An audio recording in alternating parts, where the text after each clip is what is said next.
El día de hoy me encuentro en la biblioteca y el archivo histórico de la Escuela Bancaria y Comercial. Estoy aquí porque vamos a conocer su historia, su bibliografía, sus fondos reservados, todo lo que contiene un archivo en una escuela como esta, que es la Escuela Bancaria y Comercial. Para ello me reciben en este espacio, en una magnífica casona porfiriana, el profesor Agustín Aguilar Tagle, quien es jefe del patrimonio cultural de esta institución, y la licenciada Ángela Regina Núñez Alonso, analista del archivo histórico. Pues muchísimas gracias por darme la bienvenida en este magnífico espacio. Adrián, nos da mucho gusto recibirte, y recibiéndote a ti estamos recibiendo seguramente a tus, ¿cómo se les llama? ¿Radio escuchas? ¿No? Sí, radio escuchas, Okay. escuchas, así es que es un formato de podcast, entonces, Claro, los escuchas, la audiencia. Así es. Tu audiencia, sí, gracias. Bueno, pues a mí me encantaría que empezáramos, si ustedes están de acuerdo, a conocer la historia de la Escuela Bancaria y Comercial, que es una institución ya de muchos años. Por supuesto, Adrián, fíjate que ahora que dijiste, me encuentro en la biblioteca y en el archivo histórico, pensé, sí, Adrián, sí es cierto, pero además te encuentras dentro de una institución que este año de 2019 cumplió en marzo 90 años. 90 años de historia dedicada a la educación. Recordemos un poquito qué sucede hace 90 años. Estamos saliendo del conflicto armado de la propia Revolución Mexicana, y las instituciones se están reconstruyendo. Tal es así que es hasta 1925 cuando nace el Banco de México. Y el Banco de México comienza a funcionar desde 1925, pero en esos años el mismo banco se da cuenta que necesita capacitar a su personal y decide crear una escuela interna, el Banco de México, para preparar a sus empleados bancarios y tener una institución fuerte en ese sentido. Y bien, el 1 de abril de 1929 se funda dentro del Banco de México la Escuela Bancaria del Banco de México. Ajá.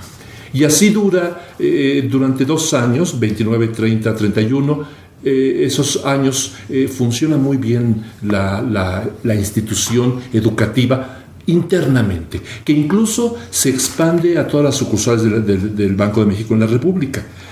¿Y cómo? ¿Cómo expandir una pequeña escuelita para funcionarios bancarios a todas las sucursales del banco por medio de la educación por correspondencia? Es una de las fundadoras. Por supuesto, es pionera de la educación por correspondencia, ¿no? Todavía hoy seguimos estando en ese sentido muy a la vanguardia. Desde entonces era por eso, educación a distancia. Por correspondencia. O sea, a través de, uno tenía que enviar por correo, me imagino, claro, correos de México, lo que hoy sería por internet, ¿no? Exactamente. Tan es así que hay nombres importantes que estudiaron de esa manera con la EBC. Luego te voy a decir qué nombres, pero por ejemplo sucede que esa educación por correspondencia, educación a distancia, como bien dices, nos llega 90 años después y seguimos ahora con lo que se llama EBC en línea. Ajá, en línea. Toda una historia por ese lado, pero también toda una historia de independencia educativa, porque en 1931-32 el Banco de México dice, ya no te necesito escuela, ya no te necesito. Había conflictos políticos, económicos, etcétera, como para decir, hasta aquí llegamos. Claro. Y los maestros de la escuela deciden, y los alumnos mismos dicen, oye, no cierres esto, hagámoslo de manera particular. Claro. Y 17 hombres, héroes no solo de la historia de la escuela, sino de México, entre ellos Manuel Gómez Morín, Agustín Loera y Chávez, Chavero, ¿cómo se llama? Alfonso. Alfredo Chavero, José Luis Osorio Mondragón, una serie de nombres importantes para la cultura mexicana. Dicen, vamos a hacerlo. Vamos a seguirle, incluso no cobramos o cobramos la mitad de nuestro sueldo como maestros. y abren la escuela bancaria y comercial en un edificio en la calle de Palma. Ahí en el centro histórico. En el centro histórico, Palma 27. También resulta esto, me voy rápido para no alargarnos con la historia, sí, que tienen que irse a otro edificio en Palma 44. Todavía existen los dos edificios. Qué bien. El de Palma 44 es lo que se llama el Termidor, el edificio Termidor. Sí. Es esquina con, creo que, no me recuerdo, Angie, ¿tú te acuerdas de la esquina del Termidor? Venustiano Carranza, creo, ¿no? Es importante reconocer que al inicio solamente se impartía la carrera de funcionario bancario, ¿sí? Y cuando se muda a Palma 27, la escuela se abre para todo el mundo, entonces no solamente para los empleados del banco, e incorporan una nueva carrera, que es la carrera de contador privado. Y efectivamente, en el 34 empiezan a programar la mudanza a Palma número 44 porque ya estaba saturado el espacio y se busca un nuevo espacio. Y bueno, y en ese sentido es importante saber que fueron profesores los que iniciaron este proyecto de la Escuela Bancaria y Comercial, que daban clases en la universidad, y la fundación de la institución en ese momento pues tenía un vínculo con la Universidad Nacional Autónoma de México. Bueno, toda esta retahíla de nombres que la maestra Ángela nos ha dicho, alguien puede decir, ¿y quiénes son? Pues es simplemente abrir cualquier libro de historia del siglo XX. Manuel Gómez Morín. Manuel Gómez Morín. Fundador del PAN. Fundador del PAN y fundador de muchas instituciones. Sí, ¿no? Exacto. Porque eso es muy importante, qué bueno que lo señalas. La Escuela Bancaria y Comercial es una escuela sin una filiación política. Tiene una buena relación con todas las instituciones, pero que no se vaya a pensar que está ligada de alguna manera. Tenemos incluso el orgullo de tener dos atributos como escuela. Somos laicos y somos libres. Esta libertad la obtuvimos en 1939, en tiempos de Lázaro Cárdenas, cuando precisamente las escuelas del Estado están luchando por su autonomía. Claro, sí. Entonces la libertad de la escuela es semejante a la autonomía de las escuelas del Estado, a las instituciones del Estado, con la posibilidad de diseñar nuestros propios programas, ¿no? Claro.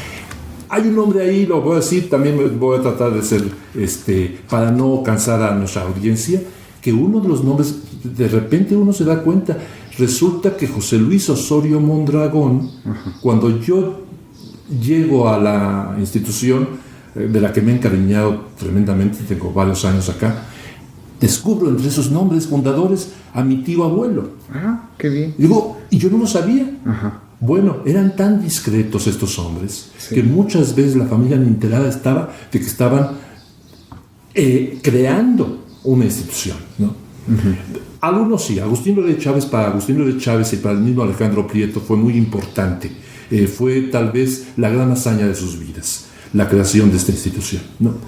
Sucede entonces que pasa el tiempo, la escuela comienza a tomar fuerza, sobre todo en las disciplinas que ha mencionado la maestra Ángela, y de pronto es tan fuerte y tan exitosa la institución que decide en 1942, ha dado un salto de 10 años, ya con el decreto presidencial de que es una escuela libre, con derecho a manejarse, es particular, por supuesto, pero va a tener va a tener la libertad de diseñar sus propios programas, con cierta diálogo con la Secretaría de Educación Pública, con la misma universidad. Hay relaciones digamos, no de dependencia, pero sí de contacto y de diálogo académico, educativo, etc., ¿no? En 1942 decide, aquí comienza una historia muy bonita, decide construir en Paseo de la Reforma un edificio propio. Ese edificio en Reforma 202 que ya no existe, Ajá.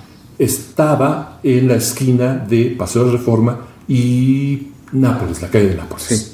Un edificio que para muchas generaciones fue emblemático de la EBC. Cuando se pensaba en la EBC se decía, sí, el que está en Reforma. Duró de 1942 a 2017. Apenas recientemente. Exactamente. En ese tiempo se formaron muchas generaciones.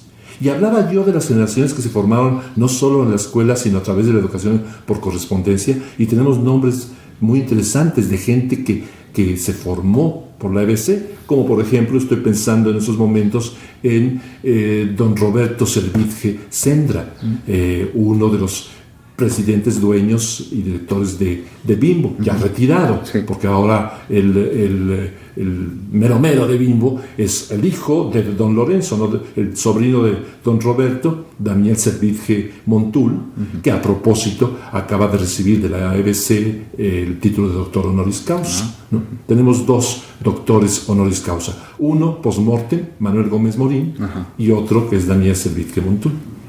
En esos 70 y tantos años de la EBC en Reforma se han formado muchas generaciones.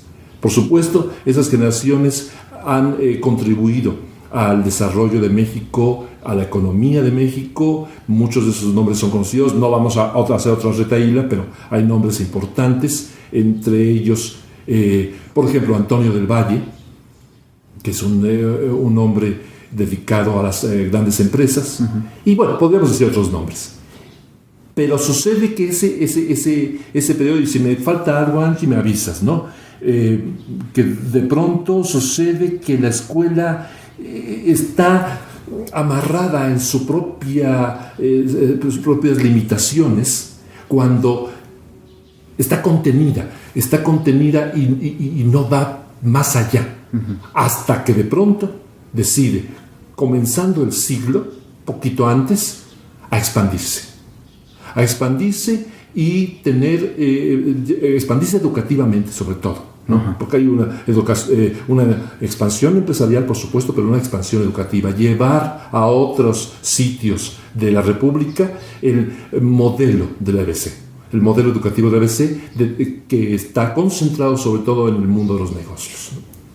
Y entonces hoy, Adrián, te vas a encontrar que la EBC está en Aguascalientes, en San Luis Potosí, en Pachuca, en Toluca, en Tlalnepantla, en Mérida, en Chiapas, en Tuxtla Gutiérrez y obviamente en la Ciudad de México. Sí. Cuando en 2017, estoy más o menos, un poquito antes, 2014-15, la EBC detecta esta casa que estaba a punto de estaba abandonada, estaba casi derruida. Dice, esta casa tiene un valor histórico, arquitectónico, artístico, y la rescata, la adquiere y la reconstruye. No la reconstruye, la rescata, vamos a decir esa palabra, la restaura. ¿No? Y es donde encuentras el público que te escucha. El día que guste, con una llamada podemos ponernos de acuerdo para que le hagan una visita guiada a esta hermosa casa, como tú dices, porfiriana. Defines el porfiriato. La casa se adquiere en 2012 y es un inmueble construido a principios del siglo XX y nosotros nos mudamos en 2015 y en este edificio está en Marsella número 44 y en este momento estamos en lo que es una habitación de la casa que se convierte en la biblioteca de la Rectoría EBC. Entonces nuestra biblioteca estaba en el edificio de Reforma y nosotros trasladamos dos colecciones. En esta biblioteca tenemos el fondo antiguo, Agustín Loeri Chávez, que era el nombre del primer director de la institución, y el fondo Alejandro Prieto, que fue también director de la institución cuando fallece Agustín Loeri Chávez. Pues ya estamos casi llegando al tema de la biblioteca, pero antes me gustaría conocer un poquito más de la historia de la casa. Tenemos unos 3 minutitos para conocer esta magnífica. Claro. Esta casa, como bien dices, es una casa porfiriana de principios del siglo XX, pero de fines del porfiriato. Ajá. Y esto es muy curioso, Adrián, porque es una casa que aproximadamente se empieza a construir en 1909. Vamos a decir 1906 para no equivocarme. Principios del siglo XX. Principios, pero insisto, quiero subrayar mucho que ya son los últimos años del porfiriato. Ajá. Y esto es importante señalarlo porque tal parece que al menos en esta zona de la ciudad o en esta ciudad el conflicto revolucionario todavía no se percibe como un cambio. Que estamos hablando de la Colonia Juárez. De la Colonia Juárez. Donde está ubicada esta casona. Exactamente. Colonia en donde vivía Madero. Ajá, exactamente. Exacto, sí. No se percibía como un cambio radical, ¿no? No había todavía incluso un conflicto armado fuerte, ¿no? Así es. Entonces la casa se construye precisamente en la transición. Ajá. Se va Porfirio, llega Madero, ¿no? Y se acaba de construir con el asesinato de Madero en 1913. Es una casa entonces porfiriana, sí, de ese final del porfiriato, en el que todavía un sector de la sociedad se siente confiado de que las cosas pueden seguir igual, ¿no? Claro, sí. Tú notarás, y quien venga a visitarla notará que es una casa con un estilo arquitectónico ecléctico. Si bien nos encontramos con el afrancesamiento típico de un palacete de la Francia decimonónica, sí. También nos encontramos con ciertos rasgos de la arquitectura inglesa. Nos encontramos, por ejemplo, con estos ventanales que dan como terrazas llamados bay windows. Uh-huh. Imagina, no lo ve el público, pero Adrián está mirando una ventana y vemos el jardín de la casa. Es muy probable que esta casa todavía tuviera una vista mucho mejor. ¿Algún jardín? Algún jardín, uh-huh. Mucho más. O campo, ¿no? Sí, claro. Todavía, si no campo, por lo menos terreno baldío, ¿no? Uh-huh. En fin. Pero además, si tú sales, te vas a encontrar también con rasgos nacionalistas. Uh-huh. Y de pronto en ciertas cenefas o en ciertos decorados de la casa habrá una pincelada, vamos a llamarla así, entre comillas, del mundo prehispánico, ¿no? Uh-huh. Lo vas a ver en algunos pilares. Obviamente tú preguntas, ¿y sabemos quién vivió aquí? No el dueño original, no tenemos ese dato, uh-huh. Pero sí quien adquirió la casa a principios de los años 60. Que seguramente es la persona más conocida por esta casa, uh-huh. Que es una mujer llamada Nancy Oakes, hija de un magnate estadounidense que vivía en las Bahamas, pero para los años 60 ya había muerto. Y hay una historia truculenta acerca de la muerte del padre de Nancy Oakes. La cosa es que ella hereda una fortuna y compra esta casa en 1962. Angie, yo creo que sí me ayudas, ¿no? Bueno, el arquitecto que construyó la casa, ajá, fue Francisco Martínez Gallardo, y quien vivió antes de Nancy Oakes se llamaba Luis Martínez de Castro de la Vega, y era un comerciante que venía del norte. Y bueno, cuando uno visita la casa va a ver que tiene una fachada al exterior, a la calle, sí, y la fachada lateral. Es una arquitectura, como bien se mencionó, ecléctica, y es pues un hermoso lugar. Cuando llega Nancy Oakes, compra la casa a través de su compañía y la empieza a habitar en 1962. Ella vive aquí con sus hijas, y cuando fallece ponen a la venta la casa con todo el mobiliario que tenía la instalación. De hecho, la subasta la hizo la casa de Morton Subastas, y durante una semana está esta subasta y se vende todo. La EBC se entera de que la casa pues está en venta, y en el 2012 inicia la construcción, la remodelación. Y como es un edificio pues de carácter histórico, se hace una intervención con un despacho de arquitectos de Mauricio Rocha y Gabriela Carrillo, y obtiene en la Bienal de Arquitectura la mención de medalla de plata, por la intervención que se realiza para que esta rectoría se refuncionalice y albergue las oficinas de todas las áreas administrativas de la institución. Entonces todo el mobiliario es parte de un proyecto integral de la Casa de Diseños Rahue. También hay una arquitectura de paisaje del jardín y nuestra biblioteca, bueno, que ahorita más adelante les platicaremos sobre el espacio. No, pues es que parece, es fantástico, qué buena intervención se hizo. De verdad que quienes nos están escuchando tienen que venir a conocer este espacio porque es magnífico. Y bueno, pues ya que estamos precisamente aquí grabando este podcast, estamos en la biblioteca. Vamos a platicar de ello. ¿Cómo empieza a formarse esta biblioteca? ¿Cuál es la colección que tiene? ¿Su acervo? ¿Qué encontramos los que quieran venir a visitar este espacio? Bueno, aquí en la biblioteca tenemos dos fondos principalmente. El primero es el fondo antiguo Agustín Loeri Chávez. Le llamamos antiguo, no tanto por la fecha de un libro, ¿sí? Sino porque son los libros más antiguos de la institución, ¿sí? Eso es importante aclararlo. Y el otro fondo, que es el Alejandro Prieto, ¿sí? Que es la biblioteca particular de Alejandro Prieto. ¿Quién fue Alejandro Prieto? Fue uno de los fundadores de la institución y el segundo director de la institución a partir de 1961. Cuando ya era privada. Sí. Y en total suman los dos fondos aproximadamente 2.300 ejemplares. El espacio, o sea, físicamente lo que se quiso representar aquí es la biblioteca de la casa de don Alejandro Prieto. Entonces tú vas a ver que tenemos libreros, la estantería es de madera, de una madera más oscura. Esto era el mobiliario de la casa de don Alejandro Prieto Llorente. Bueno, platicándote de los dos fondos que tenemos aquí, el fondo antiguo reúne los volúmenes de la biblioteca original de la EBC, creada en 1936 por don Agustín Loeri Chávez. La primera biblioteca la crea en septiembre, el 1 de septiembre, en el local de Palma, en el centro histórico, mejor conocido como el edificio Termidor. Esta biblioteca en sus inicios contaba con aproximadamente 1.500 volúmenes.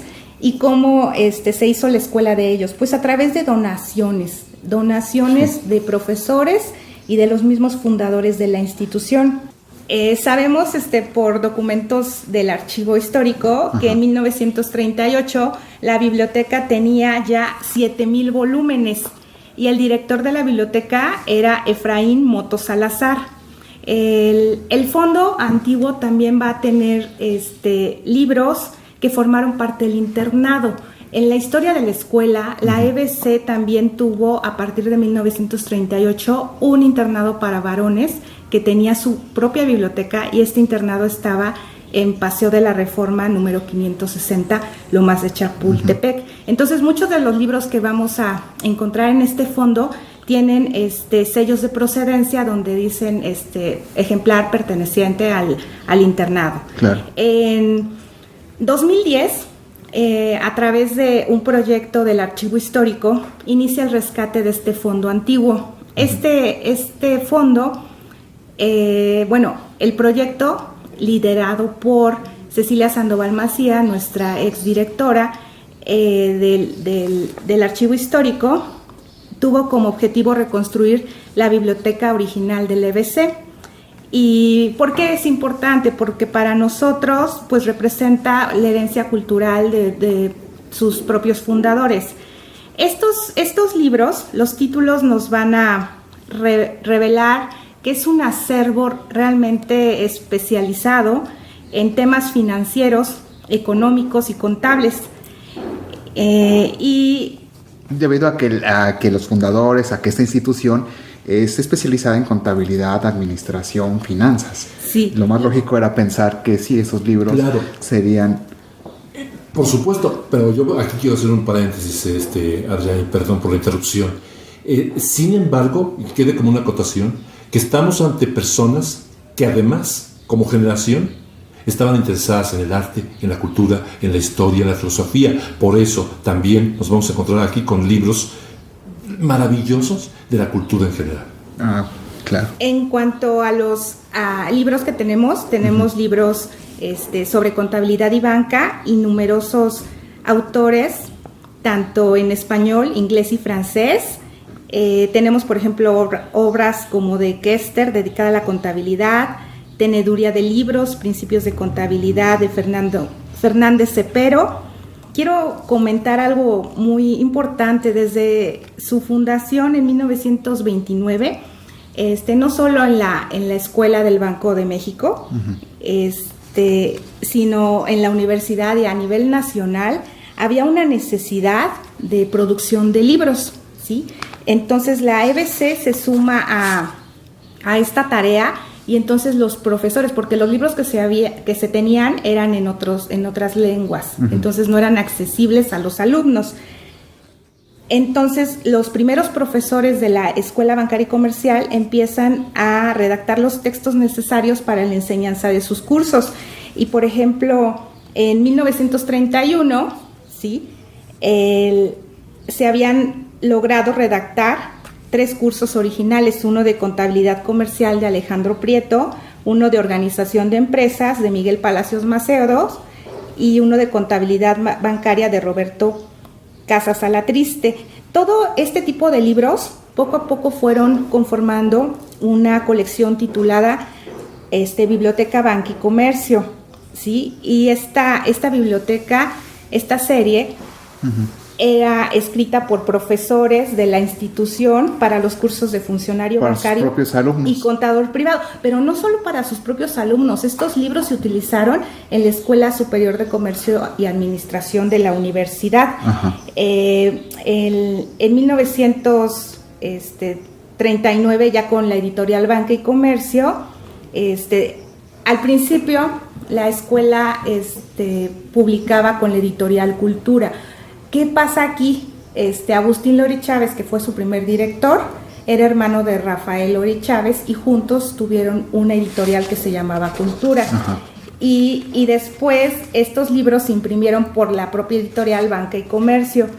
Y bueno, aquí en este fondo antiguo pues vamos a encontrar muchos libros de la editorial Cultura, y publicaba una especie de revista, y nosotros tenemos afortunadamente esta colección, y lo maravilloso de esto es ahí donde Agustín nos platica que no solamente eran personas involucrados con los temas contables, ¿no?, sino con la cultura en general.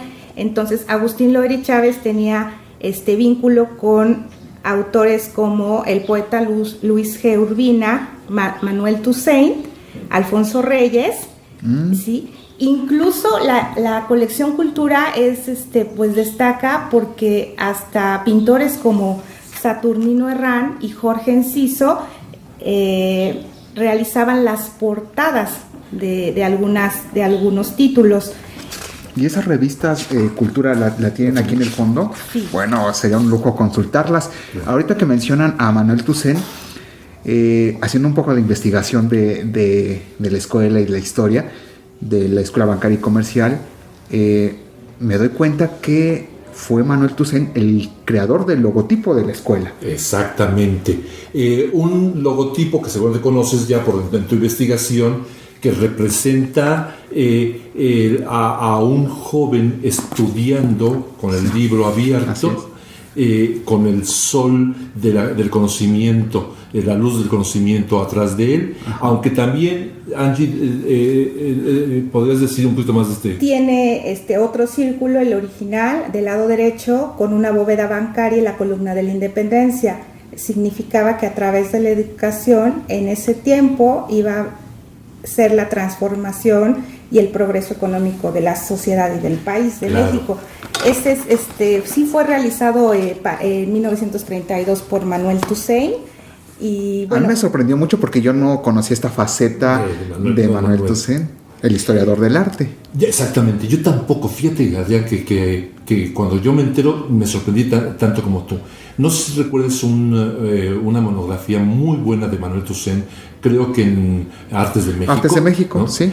Que fue ahí donde yo descubrí a Manuel Toussaint. ¿No? Sí. De repente dije, y sucede que estas personas, esta generación, voy a hablar de una generación, estaban vinculadas, obviamente éramos menos y era más fácil conocerse, ¿no? Sí. Pero de alguna manera cuando te das cuenta, y cuando hablamos de Agustín Lora de Chávez, de Alfonso Reyes, que tuvo estrecha amistad con don Agustín Lora de Chávez, tan es así que cuando se cumplen los primeros 25 años de la EBC en 1954, escribe una carta don Alfonso Reyes, bellísima, dedicada a la EBC, ¿no?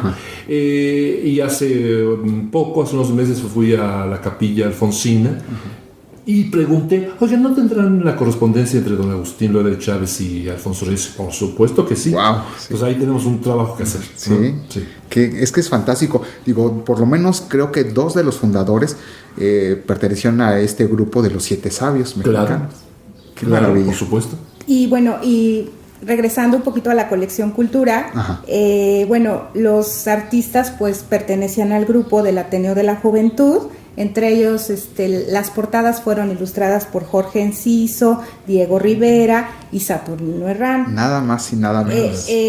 Por ejemplo, de estas revistas que ilustró Saturnino Herrán, tenemos el que corresponde a la obra del Pájaro Azul, La Virgen de Úrsula, Poesías y Prometeo encadenado. Bueno, continuando un poquito también con otras obras que guarda el Fondo Antiguo, tenemos libros como el de Los títulos de crédito en el derecho mexicano de Roberto Esteva Ruiz, y este libro lo llevaban los alumnos que cursaban el curso de Derecho Mercantil para las carreras tanto de contador privado, funcionario bancario y secretario taquígrafo. En aquella época, el libro podía adquirirse un precio de 10 pesos y se podía adquirir en la librería Porrúa. ¿Y actualmente todavía se siguen editando? O sea, ¿la escuela sigue editando libros? No. Ya no. No, dejó de hacerlo, sí. Perdón que te interrumpa, Angie. Hay que recordar que había una vocación editorial no solo del hermano Rafael Lora de Chávez, sino del mismo Agustín Lora de Chávez. Ellos, creo que es esa generación que está editando y haciendo muchas cosas culturalmente. Y por tu pregunta, ¿dejó de hacerlo? Sí, dejó de hacerlo y habría que rescatarlo. Ese sí, casi es una petición personal, decirle, EBC, en tu naturaleza está, claro. Por supuesto. Fíjate nada más, aquí te tengo, no lo ve nuestro auditorio, pero tengo 2 volúmenes de la obra de Agustín Lora de Chávez. Uno es un libro que se llama, él es de Aguascalientes, Agustín Lora de Chávez, El viajero alucinado, que es viajes que hace el mismo Agustín Lora de Chávez y estampas provinciales. O sea, son sus crónicas de viaje. Crónicas de viaje. Qué maravilla. Además, mira qué bonitas ediciones, ¿no? No, pues es que quien nos está escuchando se imaginará. Vamos a compartir algunas fotografías para que se den una idea, pero pues ojalá que el objetivo de este podcast, que es de difusión cultural, y que se animen a visitar estos espacios que a veces pasan desapercibidos o no se conocen y son una belleza. Por supuesto. Sí, este libro maravilloso, Estampas Provincianas de Agustín Lora y Chávez. Qué hermoso y qué bonita portada. Exactamente, sí, hacían cosas muy, muy lindas. Y bueno, ya estando, hablamos un poco de la biblioteca, también sabemos que tiene su propio archivo histórico.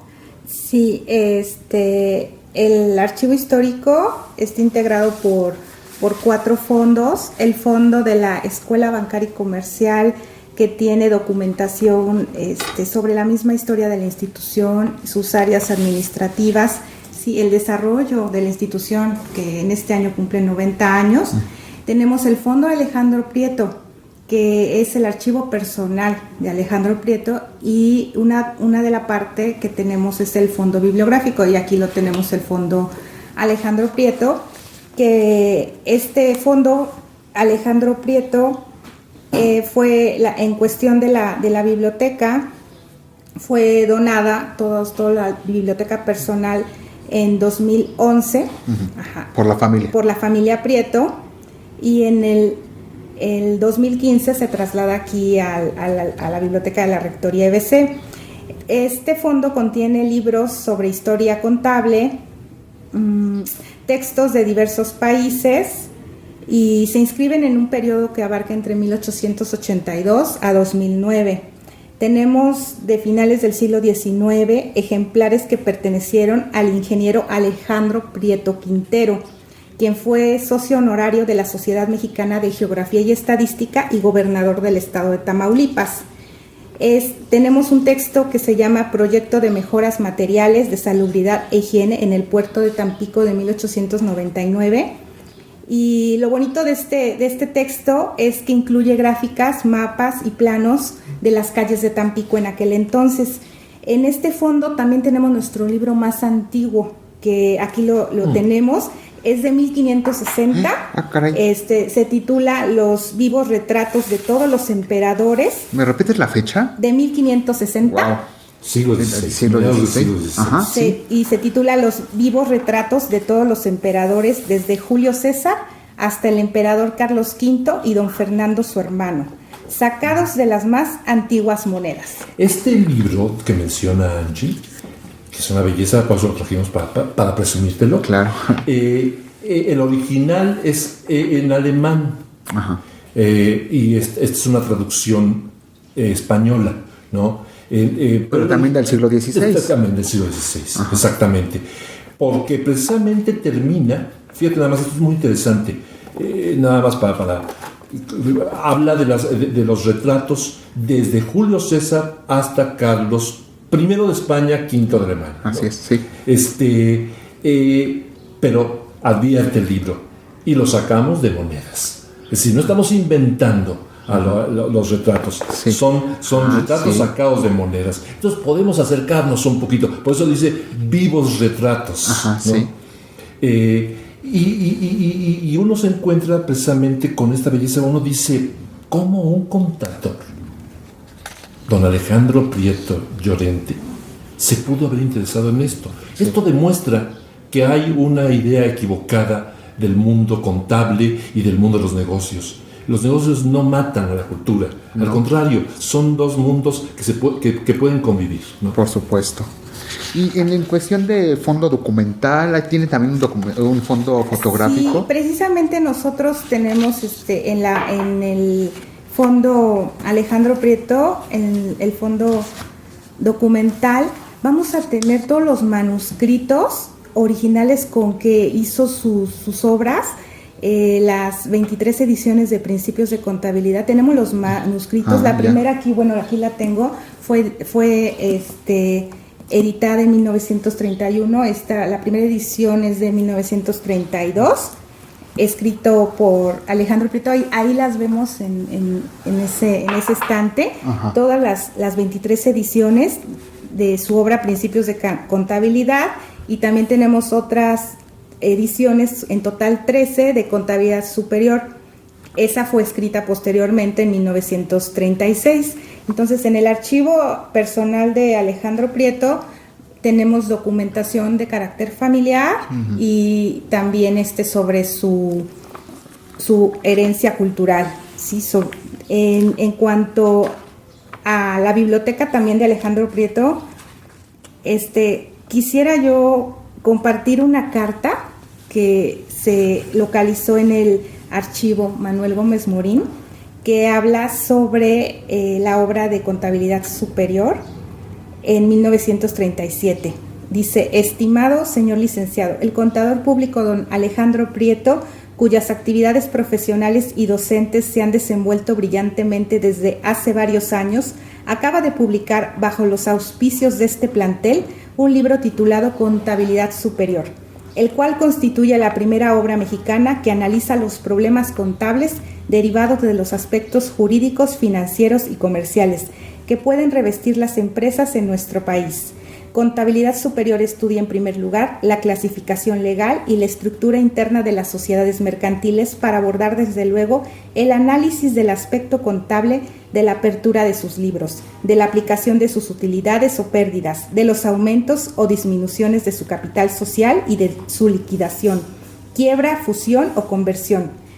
A continuación, analiza las estructuras que, como las agencias y las sucursales, hacen más amplio el radio de acción de las empresas y habla igualmente de las compañías subsidiarias o afiliadas, así como del problema de la formación de los balances consolidados. Sigo. Dada la alta categoría técnica del autor y la importancia de los temas tratados, la obra aludida se hace doblemente valiosa, no solo para estudiantes como libro de texto, sino para los profesionistas y empleados del Departamento de Contabilidad de cualquier empresa para usarse como obra de consulta. Al poner a su disposición este nuevo volumen de nuestra biblioteca de obras técnicas, el cual tiene un precio de 8 pesos, aprovechamos la oportunidad para reiterarnos como sus más atentos y seguros servidores. Archivo Histórico Manuel Gómez Morín, correspondencia particular, carta mecanografiada de Agustín Loeri Chávez, a Manuel Gómez Morín, el 21 de julio de 1937. Qué emocionante. Ojalá que alguno de nuestros escuchas sea contador y bueno, yo creo que se ha de emocionar. Yo que estoy, ahorita que nos acabas de leer la carta y que estoy leyendo el índice de materias de este libro que escribió precisamente Alejandro Prieto, bueno, pues balance comparativo, la contabilidad, estado de pérdidas y ganancias. Bueno, esos términos son de contabilidad, pero emocionan. Quizá me emociona un poco porque estudié en algún momento de mi vida contabilidad y más o menos me identifico. Sé lo que es. Oiga, pues ya estamos en los últimos 2 minutos de este programa. Para mí ha sido de verdad una gran satisfacción estar en este. Es un recinto. Para mí esto es un gran recinto, muy bello, los libros muy bien ordenados. Pero veo que me han seleccionado algunos títulos y pues que nos quieren presumir, por supuesto. Pues, ¿tú primero? Bueno, yo les quiero Estamos presumir como juguetes. Este libro, aunque es un poco pues más moderno, es un catálogo de una exposición. Se llama Juan Soriano Autorretrato. Sí, este libro fue adentro encontramos una carta, sí, por donde Miguel Cervantes le regaló a Gloria Prieto, que era la esposa de Alejandro Prieto, sí, el libro en agradecimiento porque ellos prestaron para una exposición un cuadro, el cuadro que se llamaba Ventana con pájaros azules. Y esta exposición se realizó en 1981. ¿Y trae su carta, la carta de agradecimiento? Bueno, sí, lo tenemos en el archivo. Perdón, la exposición se realizó en el año 2000 y la obra de Ventana con pájaros azules es de 1981. La exposición fue en el Museo Rufino Tamayo de junio a julio del 2000. Y la carta venía fechada, con esta información adentro de este libro. Entonces tiene pues muy bonitas ilustraciones y entonces pertenece al Fondo Alejandro Prieto y los libros que tengo aquí pues son libros de este fondo. Por ejemplo, México, Esplendores de 30 siglos. También encontré un facsímil de la Constitución Política de los Estados Unidos Mexicanos de 1917, que es maravilloso. Y bueno, esta colección incluye también facsímiles, por ejemplo, del Códice Borbónico y textos tan importantes para la historia como El Mediterráneo y el Mundo Mediterráneo en la época de Felipe II de Fernand Braudel. Y bueno, Agustín nos quería también platicar de uno de los libros que ahorita estamos en proceso de intervención, pero ese pertenece al fondo antiguo, sí, Agustín Loeri Chávez, sí. No pertenecerá al no. Ok. Sí, te lo pregunto por esto, porque es un libro muy interesante. Es una donación de Manuel Gómez Morín, que es el Quijote, este Quijote bellísimo. Imagínense el Quijote, ¿no? Que la obra en sí vale en cualquier edición, ¿no? Claro. Por ser Cervantes, vamos a decir, el pilar, la fuente de toda nuestra cultura lingüística y de muchas cosas. Es de 1879 esta edición, 1879. Lo curioso es que dice aquí, biblioteca donado por el licenciado don Manuel Gómez Morín. Entonces, Angie lo está interviniendo para dejarlo bonito. ¿Ese podría ser considerado su ex libris? No, ese es un sello de donación. Sí. Okay. Fue en algún momento Manuel Gómez Morín donó un lote de libros, y esta donación fue un poco más de la época de los 50, pero es un ejemplar bellísimo. Bueno, son 2 tomos de esa obra que tiene grabados de grabadores españoles. Muy bien. Y sí, como bien dice Agustín, el libro pues está ahorita en proceso de intervención, lo estoy trabajando con papel japonés. Es muy probable, por la fecha de edición, que haya pertenecido al padre de Manuel Gómez Morín y que se lo haya dado cuando Manuelito era un niño, ¿no? Y lo mantuvo hasta, como dice Angie, hasta los años 50, y entonces lo donó a... Pero platícale por qué. Bueno, resulta que de repente, no, en este ejemplar no, ¿o sí? De pronto estábamos hojeando el libro y nos encontramos con ciertas roturas. De repente le falta una imagen. De las letras capitulares. Cosa que solo puede hacer un niño. Sí, claro. ¿No? Sí. Un niño que dice, esto me gustó, esto lo quito del libro y lo llevo a mi cuaderno, ¿no? Sí. Todos lo hicimos alguna vez, todos fuimos vándalos de las bibliotecas de nuestros padres, de nuestros abuelos. Yo recuerdo haber destrozado un libro del Greco, del pintor del Greco. Cuando mi papá se enteró, me dijo, eso no se hace con los libros. Bueno, a Manuelito yo creo que también nos regañaron en algún momento porque le falta algunas ilustraciones que recortó, ¿no? 1879 es también otro tesoro de la biblioteca. Claro. ¿Y estos libros, ellos utilizaban ex libris? No que yo sepa, no sé si don Agustín Loé de Chávez. Ninguno de los dos fondos. No. Es curioso, es raro. Curioso, sí, por supuesto. Habría que ver si sí, por no lo que tenemos no, pero se me hace muy raro. Sí, exactamente. Lo que sí se tenía clasificada, porque don Agustín tenía una herencia bibliográfica como bibliotecario. Él fue bibliotecario, y entonces él sí tenía organizada la biblioteca con la catalogación del sistema DUI. Esa catalogación se mantuvo, y bueno, toda la biblioteca la empezamos a catalogar, tanto el fondo antiguo como el Alejandro Prieto, en el 2010.